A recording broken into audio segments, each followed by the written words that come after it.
Good afternoon everyone. Corona सिरीजवरचा हा माझा अजून एक व्हिडिओ, प्रोबेबली शेवटचाच व्हिडिओ आहे.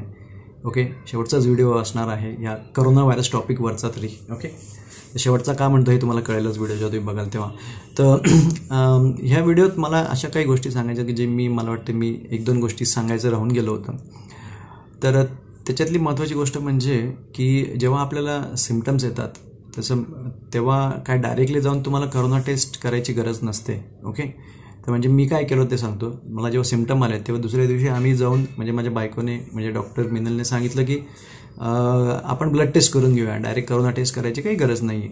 तर ब्लड टेस्ट केलं. तर ब्लड टेस्टमध्ये तिने काही 4-5 पॅरामीटर सांगितले, ते आम्ही चेक केले. Haemogram, bilirubin, C reactive protein आणि डायबिटीसची शुगर बिगर काय असतं ते. आणि मग ते केले, त्याचे रिपोर्ट आले. आणि त्यात आम्हाला ऑब्झर्व झालं की 1-2-3 पॅरामीटरमध्ये प्रॉब्लेम आहेत, की काही कमी झालेत किंवा काही वाढलेत. ओके, त्याच्यावरून थोडंसं एक फर्स्ट इंडिकेशन किंवा फर्स्ट कन्फर्मेशन म्हणता येईल की बॉडीमध्ये काहीतरी इन्फेक्शन किंवा इन्फ्लेमेशन झालेलं आहे.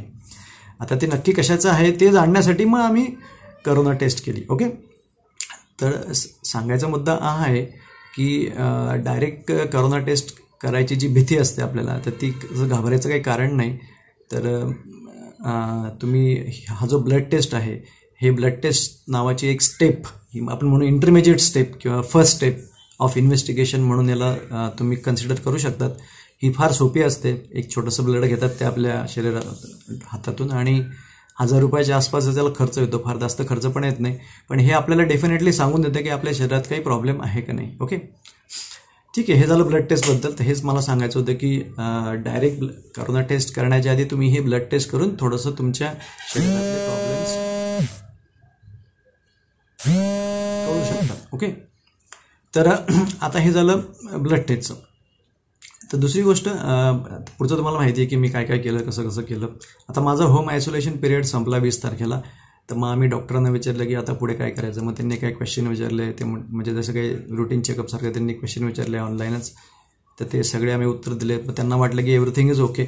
मग ते म्हटलं की काय करायची गरज नाही आहे, यू आर गुड. मग त्यांनी एक प्रकारे मला क्लीन चिट दिली की नाव यू आर करोना फ्री आणि तू आता बोंबलत बाहेर फिरू शकतोस, you have got the licence. पण तरी बायको म्हटली नाही, आपण ब्लड टेस्ट परत एकदा करू. जी ब्लड टेस्ट आम्ही केली होती ना सुरुवातीला, काही प्रॉब्लेम आहे का फाइंड आउट करण्यासाठी, ज्यात काही प्रॉब्लेम सापडले होते. मग ती ब्लड टेस्ट परत एकदा केली आणि त्याचे रिपोर्ट पण आलेत काल. तर त्या ब्लड टेस्टमध्ये जे काही प्रॉब्लेम आम्हाला सापडले होते आधी ब्लड टेस्टमध्ये, ते सगळे प्रॉब्लेम गायब झालेत. म्हणजे जे काही मेडिकेशन मी 14 दिवस घेतलं त्यांनी त्याचं काम अतिशय सुंदररित्या काम केलं होतं. किंवा जे काही डाएटमध्ये चेंजेस केले, मी ॲनिमल प्रोटीन वाढवलं होतं, म्हणजे माहीत नाही काय काय केलं होतं, बऱ्याच गोष्टी केल्या होत्या. तर त्या सगळ्या वर्कआउट झाल्यात, इट वर्कड आणि माझे ब्लड रिपोर्ट एकदम नॉर्मल आलेत. आणि आता त्या ब्लड रिपोर्टनुसार माझ्या शरीरात जे काही इन्फेक्शन किंवा इन्फ्लेमेशन दिसत होतं ते तसं काही आता नाही दिसलं आणि everything is normal. So that's a good thing. So एक कॉन्फिडन्स येतो त्या गोष्टीमुळे की यस, आता आपल्याला करोनाची लागण नाही आहे असं म्हणू शकतो आपण. तर 4 सप्टेंबरला सुरू झालेला हा करोनाचा प्रवास आता असा 20 सप्टेंबरला एक प्रकारे संपलेला आहे, ह्या कन्फर्मेशन ब्लड टेस्ट नुसार असं म्हणू शकतो. पण अजून एक मला गोष्ट सांगायची आहे की हे जे होम रेमेडीज आहेत ना, की ते स्टीम घेणं, काढा घेणं, ते हळदीत दूध टाकणं किंवा जे काही गोष्टी असतात, तर मला असं वाटतं त्याच्यावर मला एक भाष्य करायचं आहे. तर हे बघा, ह्या गोष्टी इम्पॉर्टंट आहेतच किंवा युजफुल आहेत. परंतु जेव्हा तुम्हाला करोना नसतो ना, म्हणजे कुठलाही सिम्पटम नाही, त्याच्या वेळेस ठीक आहे, याला तुम्ही फोकस करा याच्यावर. पण सपोज तुम्हाला काही सिम्पटम्स आलेत आणि चुकून करोना झाला, तर मला असं वाटतं की तुम्ही ह्या गोष्टी थोड्या साईडलाईनला ठेवा, याच्यावर जास्त फोकस देऊ नका.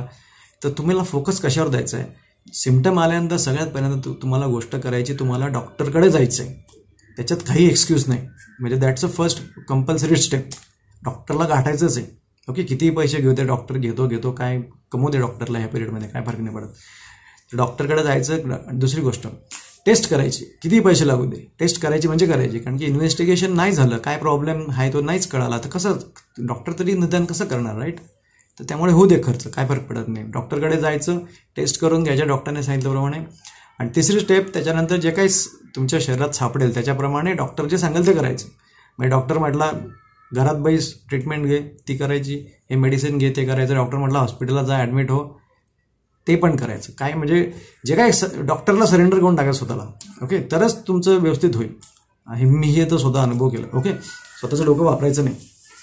म्हणजे मला पण बरंच डोकं आहे, म्हणजे मी पण भरपूर अभ्यास करतो, पण मी माझ्या ह्या करोनाच्या केसमध्ये स्वतःला पूर्णपणे डॉक्टरांच्या स्वाधीन केलं होतं आणि जे डॉक्टर सांगेल ते करत होतं आणि 100% 4 सप्टेंबरपासून ते आजपर्यंत ते नित्य नियमाने पाळतोय. त्याचा इफेक्ट पण मला चांगला दिसून आला आहे. त्यामुळे ते 100% डॉक्टर जे सांगेल ते करायचं. ओके, चौथी गोष्ट, आपल्या डाएटमध्ये जर कधी काही डिफिशियन्सी असतील, जसं आपल्याला कार्बोहायड्रेट लागतं, प्रोटीन लागतं आणि फॅट लागतं, तर आपल्या डाएटमध्ये सपोज प्रोटीन नसेल, जसं व्हेजिटेरियनमध्ये असतं, तर ते वाढवायचं. ओके, काय म्हणजे ते घ्यायचंच, म्हणजे ॲनिमल प्रोटीन जर कधी नसेल तर म्हणजे अंड मांस ते खायचंच. ओके, तर ही झाली चौथी गोष्ट. आणि पाचवी गोष्ट, थोडाफार प्रमाणात व्यायाम आणि योगासन करायचे, म्हणजे करायचे जेवढं झेपेल तेवढं. ओके, आणि मग हे सगळं झाल्यानंतर मग तुमच्या होम रेमेडीजवर फोकस करायचं. होतं काय माहिती का, की बरेचसे लोक सपोज सिम्पटम आल्यानंतर ह्या होम रेमेडीज ट्राय करतात किंवा त्याच्यावरच डिपेंड राहतात आणि डॉक्टरकडे जातच नाही. आणि मग ते 4-5 दिवसामध्ये हा जो करोना नावाचा शत्रू असतो किंवा दुसरं कुठलं इन्फेक्शन, तो काय करतो, तुमच्या शरीराची वाट लावून टाकतो. ओके, त्यात तुम्हाला ऑलरेडी काही व्याधी असतील तर मग तर काय खरं नाही, मग तर तुमचं तर रामनाम सत्तेच आहे. ओके, तर मग ते सगळी वाट लावून टाकतो आणि तुमचा हा जो उशीर होतो ना डॉक्टरकडे पोहोचण्याचा, मग तुम्ही पहिल्या दिवशी पोहोचण्याच्या ऐवजी तुम्ही 5व्या-6व्या दिवशी पोहोचतात, जेव्हा ते होम रेमेडीज काम करणं किंवा तुम्ही कुठूनतरी डॉक्टरकडून, म्हणजे डॉक्टर नाही, फार्मासिस्टकडून औषधं टामटूम औषधं घेऊन दुरुस्त करायचा प्रयत्न करतात, पण तुम्ही डॉक्टरपर्यंत पोहोचतच नाही. तर तसं करू नका मित्रांनो, प्लीज प्लीज प्लीज. तुमचं आयुष्य हे फार महत्त्वाचं आहे आत्ताच्या घडीमध्ये. तर इथे टायमिंग फार इम्पॉर्टंट आहे. तर पहिली गोष्ट, काही सिम्पटम आल्यानंतर डॉक्टरकडे जायचं आणि इन्व्हेस्टिगेशन करायचं. ओके, तर त्याच्यावर फोकस करा आणि मग ह्या होम रेमेडीजवर फोकस करा. Okay, don't just depend on home remedies. तर हेच मला रिपीटेडली मी सांगतोय. तर बस याच्यावर फोकस करा. धन्यवाद. आणि तुमच्या सर्वांचे मला आभार मानायचे, कारण की तुम्ही जे मला विशेष दिलेत की बरा हो सून, तू गेट वेल सून, त्याच्याबद्दल मला धन्यवाद आहे. तर धन्यवाद तुम्हाला द्यायचे आहेत.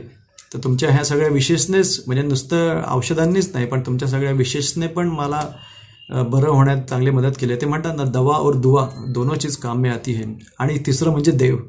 तर देव, दवा आणि दुआ, तर ह्या तिघही गोष्टींनी, आणि चौथं म्हणजे डॉक्टर. यस, डॉक्टरांना कसं विचारणार आपण. तर देव, दवा, दुवा आणि डॉक्टर ह्या 4ही गोष्टींनी काम केलेलं आहे. तर धन्यवाद. काळजी घ्या. काय अडचण आली तर फोन करा, पण प्रॉब्लेम असेल तर डॉक्टरला नक्कीच गाठा.